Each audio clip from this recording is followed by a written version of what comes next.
Well, hello. Thanks for coming back to check out another video. So, it is apparent by the title, I am assuming that we are going to do an introduction video. I'm a little bit nervous. This is kind of like an impulsive filming, thing. But I'm super, super excited. So we're going to jump back on the bandwagon, jump back on the horse. We're going to do Pan Those Eyeshadows. This is a project pan that I used to participate in, I think, a year or two ago, and I really did enjoy it. So it was first created by Sjösten, I think is how you say her lovely Swedish last name. I don't believe she posts very much now, but I will link her channel down in the description box. So how she first started this was that she would randomize her palette and then pick a shade and try to hit pan on that shade. This project pan has definitely taken on a life of its own. I'm sure you have seen so many people doing this, and everyone kind of puts their own little spin to it, which I think is so fun. This year, however, I have so fallen in love with Laney. I'm going to leave her channel linked down below. She kind of combined Pan Those Eyeshadows with the Roulette Pan collab. Like, she came up with 100 prompts. And so you would randomize your prompt, and that's how you pick out your eyeshadow that you want to hit pan on. I am all for this like randomization and prompt style, like project panning. Like deck of panning has been so fun, and that's another one where it's kind of based like that.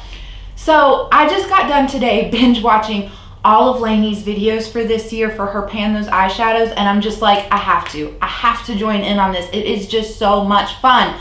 I've also seen Ruth and Misty participating in with this, so I'll leave both of their channels linked down below as well.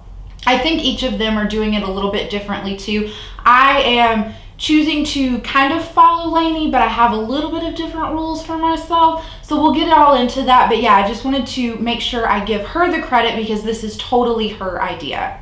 So down in the description box, I'm going to leave the Google Doc spreadsheet of her 100 prompts that she has come up with. Now, some of the prompts in that spreadsheet are duplicates, and she did it that way because it's like those prompts are either like harder prompts or they're the more fun prompts, and so you want to kind of get them like more than once, you know what I mean? I'm going to leave them in there. However, I will say if I were to roll two random numbers and they ended up being the same prompt, I'm only going to work on it at one at a time, you know what I mean? So we would just re-roll at that moment. My end goal is to work on all 100 prompts. So I'm going to go for as long as it takes me to hit pan on all the eyeshadows that correspond to the 100 prompts. I don't know how long that will take. I feel like sometimes you have a really good eyeshadow panning month and other times you don't. The other rule I will leave for myself is that I know a lot of people do like pan is the ultimate goal, but if I use a shadow 20 times, then I can roll it out. I just want to hit pan. I don't care how long that takes me. But if I roll in a shadow and let's say like, at the end of the day, I'm just not really like enjoying this. Like I'm over this color. Like I want something else. Then I will roll that eyeshadow out. However, I can't roll the prompt out. I have to replace it. Like replace the rolling out shadow with a different eyeshadow that still fits that prompt so that I'm still completing that prompt. Hopefully all of that makes sense. Like I said, I will leave like my own rules to this in the description box for you guys just in case you want to read them, because sometimes I feel like I'm more of a visual learner and then sometimes I feel I'm more like of a reader learner, whatever that is. But either way, I have Pretty Random pulled up on my phone. I'm going to grab it, and I think I'm doing Project Level Up and things like that, so I think we are just going to go for 4 eyeshadows. We might up that number, just depends on how well we do. That is the last thing I want to say before we randomize our 4 numbers. So obviously I am participating in Project Level Up. I will leave that playlist linked down below in case you're unfamiliar with it, but I will not pick whatever palettes I have going on in Project Level Up, I will not put in for this, like for the prompts in here. But if I put in the palette here first and then it gets selected for Project Level Up, like it's fine. It's okay to double dip in that sense. Hopefully that makes sense as well. But either way, like I said, I have Pretty Random pulled up on my phone. It did pop up and it has the number 83 like already on it. So I am just going to ignore that one and we are going to select 4 shades or 4 prompts. So we get number 9. I don't know if you guys can even see that. You're just gonna have to trust me on this. Number 9, number 74, number 15, and number 21. All right, so I'm gonna go see what these prompts are, what they correspond to, pick out my shadows, and I will be right back. Okay, so that took a little bit longer than expected. Maybe I had a little bit too much freedom, but anyway, I don't remember the order that we rolled these numbers, and I didn't write them down in numerical order, but I'm just gonna go as I have them listed. So prompt number 9, that was a shadow from your oldest palette. Now I have to say, I am really terrible about keeping track of like, what's my oldest product. Like I have a pretty good idea of what's the oldest when it comes to like base makeup, but as far as eyeshadow palettes, like it's just all a blur. But I know that this palette and I have been together for a long time. We've been through a lot. This is my Persona Identity palette, the first one.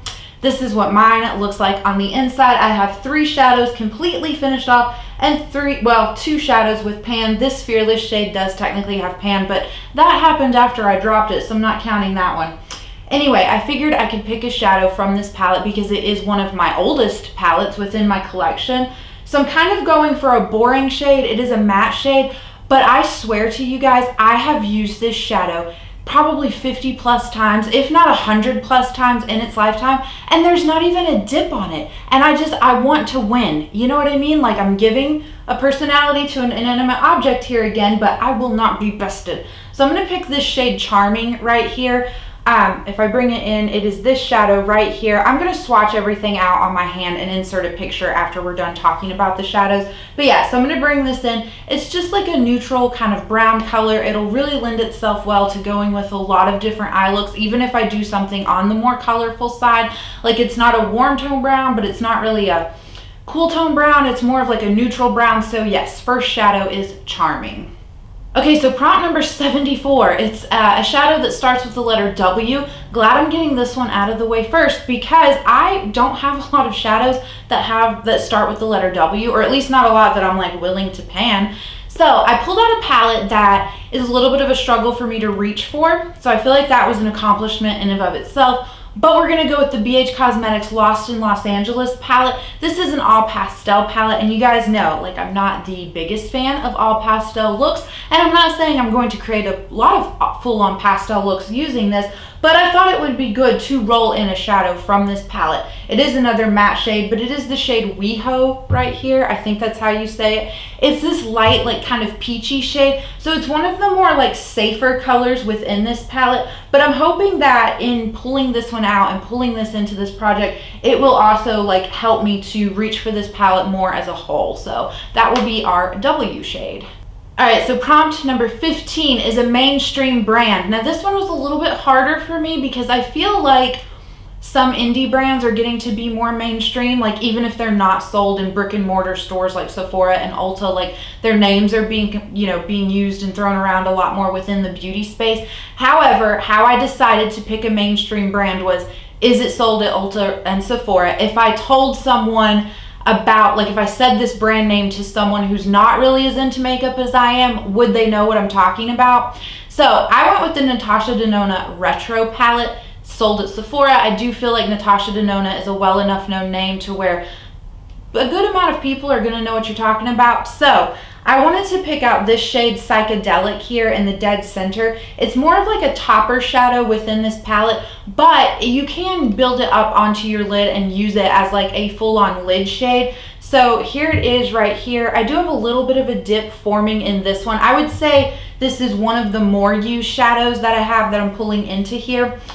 I don't often use a brush with this shade though. I often apply this with my finger, and I feel like when you use your finger to apply your eyeshadows, you're not going to get that same amount of wear that you will with a brush, because a brush gives you much more like focused, placement. So yeah, we'll see how long this will be in here for, but I am excited to roll in this shade and get some more pan in on this palette. All right, number 21, a favorite palette. I'm sure you saw it sitting in my lap. The Blueberry Muffin. I think you guys would have been mad at me if I didn't pull in the Blueberry Muffin for this prompt.